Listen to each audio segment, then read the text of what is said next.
This is Lesson 1, Exploring Quadratic Relations. It's Section 3.1 out of your textbook.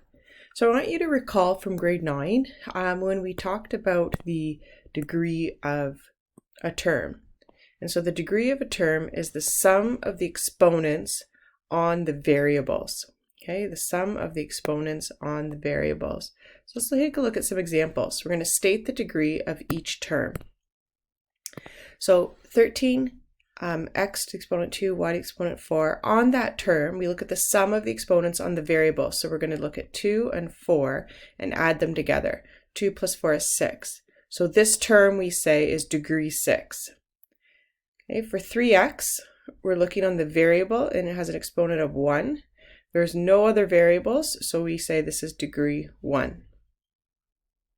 On negative 10, a has an exponent of 1. C has an exponent of 1, and then we simply add those together.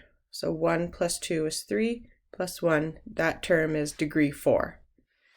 Now for the last one, negative 2, that's a constant. There are no variables, so then this would be degree 0. All right, let's look at the second example, or the second definition we're going to look at. So this is, let's make sure we understand the difference. This is degree of a term. And now we're going to look at degree of a polynomial. So we have more than one term. This is the degree of the term with the highest degree. So we have here a 1, 2, 3, 4 term polynomial in our first example. And we're going to look to the term that has the highest degree. So we have to do the degree of each term individually. So this first term, x squared y to the 1, we add the exponents, so this term has degree 3. And then my next term, 12x squared, that would be degree 2. 3x is degree 1, and 2 is a constant, we know that's degree 0.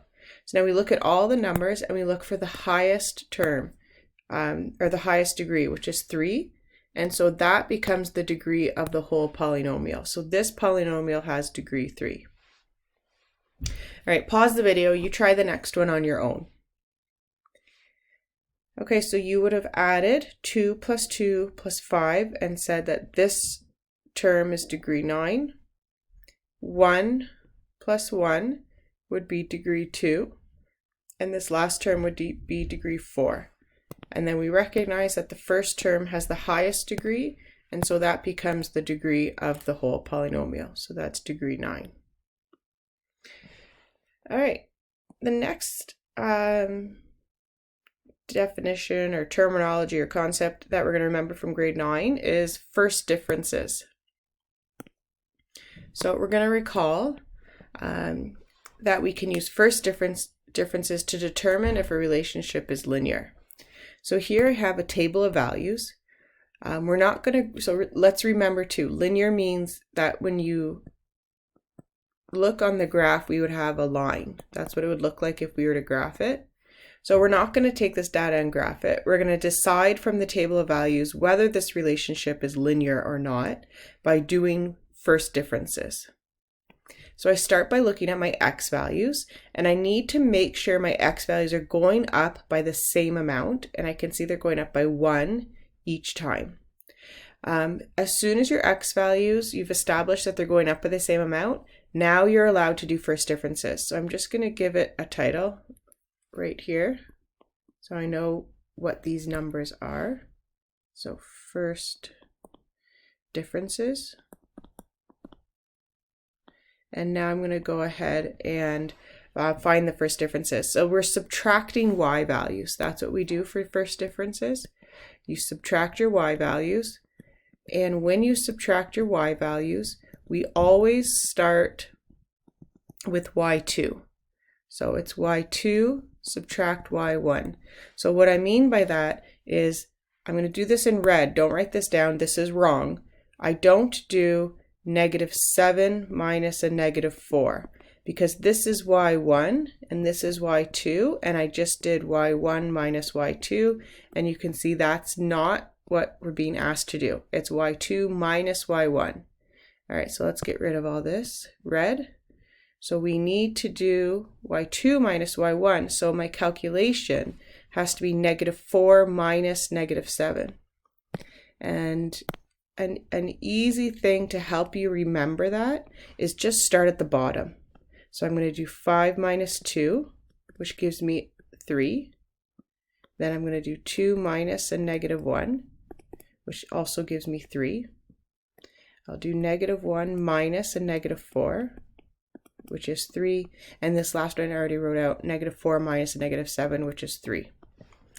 Okay, now we make a conclusion. So these are the first differences, 3, 3, 3, 3. And I noticed that my first differences are all the same number. When they're all the same number, we call this constant. So we'll say since the first differences are constant,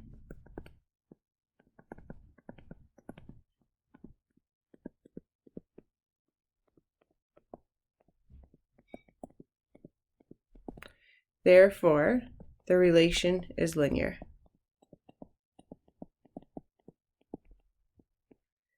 All right, now all of these concepts we're going to apply now to our first lesson. So we're going to start quadratic relations, and we're going to complete the following table of values and plot the points in the graph provided. So that's the first thing we're going to do. And the second thing we're going to do is calculate the second differences. So that's new, second differences. All right, so let's start with completing the table of values. My relationship is here that I'm going to graph, y equals x squared. And I want you to create a table of values from -3 to, oh, there's a typo. So everyone change this -3 at the bottom to a +3. I apologize for that. All right, we're going to go ahead and sub x is -3 into the equation. So for my first y value, it'll be -3 squared. And we know -3 times -3 is a +9. So let's go ahead and put that in our table. Okay, my next x value is -2. So we'll sub that into the equation. X squared now is -2 squared. And -2 times -2 is a +4. Okay, now we're going to sub in -1. So it'll be y equals -1 squared, and -1 times -1 is a +1. Okay, let's sub in 0 now for x, so instead of x squared, it'll be 0 squared, and y equals 0 squared is 0. Okay, we're at 1, so now we're going to do y equals 1 squared, and that's going to be 1. Y equals 2 squared, which is 4, and lastly y equals 3 squared, which is 9. Okay, so we've completed our table of values, and now we're going to go ahead and plot. So the Cartesian plane is made for us. My first value is -3, 9, and I can't fit that on the graph. So I'll go to my second point, -2, 4. And then -1, 1, 0, 0, 1, 1, 2, 4, and then 3, 9 doesn't fit on. So I've plotted the points, and you can see that these points make a U shape, and I can draw a smooth curve through it. Make sure that you have a nice curve. You don't want it to look like a V.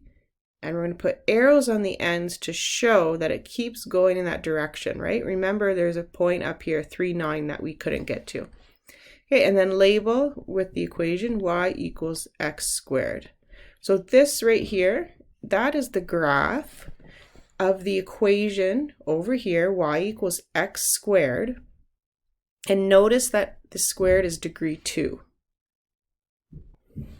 So y equals x squared, that's the equation of a quadratic relation, and when you graph it, it results in this U shape, which is called a parabola.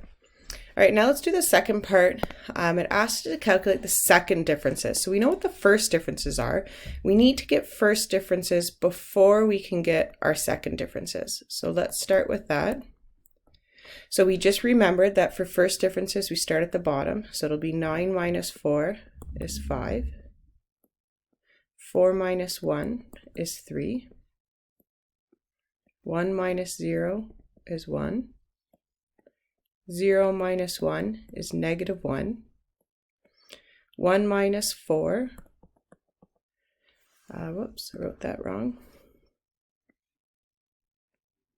1 minus 4 is a negative 3. And 4 minus 9 is a negative 5.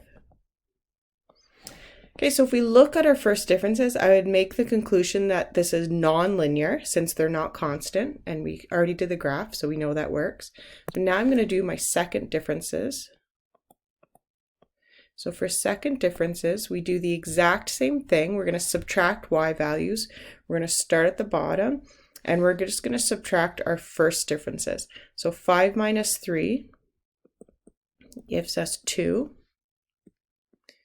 3 minus 1 also gives us 2. Negative 1 minus 1 is negative, sorry, I did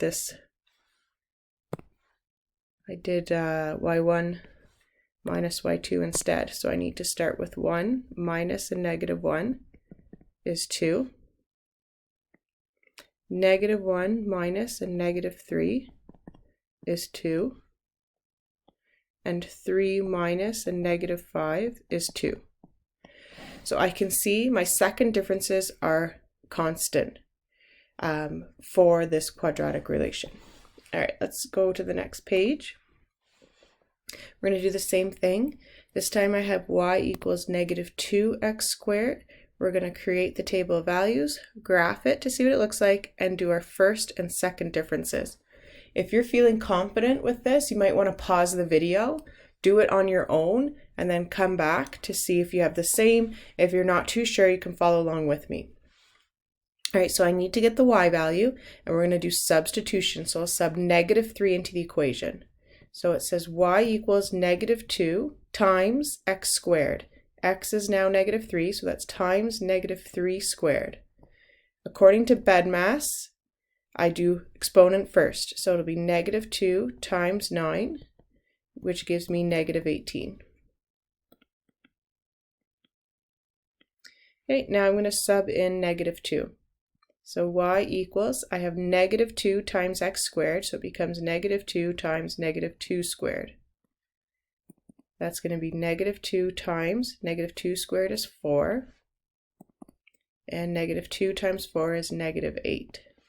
Now, if you can get these values without showing the work on the side like I'm doing, that's fine. You don't get marks for showing this, the work to get your answer.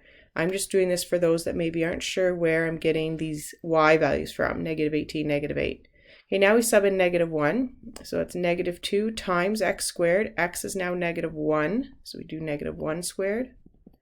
So negative 2 times negative 1 squared is a positive 1, and I'll get my answer of negative 2. Now I know when I sub in 0, it should be 0, and let's just double check. So it's negative 2 times 0 squared, which will be negative 2 times 0, and sure enough, that gives me an answer of 0. Now I'm just going to look back at my first one, because there is a pattern. Soon as I got to 0, 9, 4, 1, 0, it repeated 0, 1, 4, 9. So I'm anticipating that at 1 I should get negative 2. So let's try it out. So y equals negative 2 times 1 squared, and that will be negative 2 times 1, which is negative 2. Okay, let's try the next one and see. I'm predicting that it'll be negative 8. So y equals negative 2 times 2 squared, which will be negative 2 times 4, which is negative 8. And so we know this last one's going to be negative 18. And I'm just going to do this one in my head. So I sub in negative 3 in here. So negative 2 times negative 3 squared. Negative 3 squared is 9. 9 times negative 2 is that negative 18. All right, let's go ahead and graph. So negative 3, negative 18, I can't fit. Negative 2, negative 8, that's negative 7. Negative 8's approximately here. I'm just going to do that to help after when I do my smooth curve. So then it's going to be negative 1, negative 2, 0, 0, 1, 2, and 2, 8 is approximately there. Okay, you can see I have that same shape, but this